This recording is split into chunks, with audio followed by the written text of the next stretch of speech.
Hello guys, in this video I'm going to show you how to stabilize your video on the CapCut application.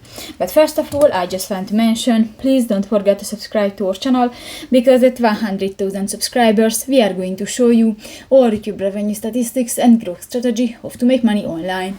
So let's jump into it. First of all, open the application on your device. So just open a project and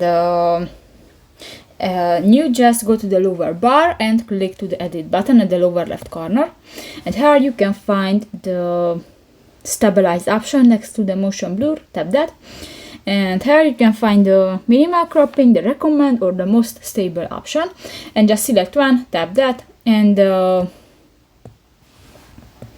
if you finish, click to the OK button at the lower right corner of the screen, and that's it. So that's pretty much it for this video, guys. See you in the next one. Bye bye.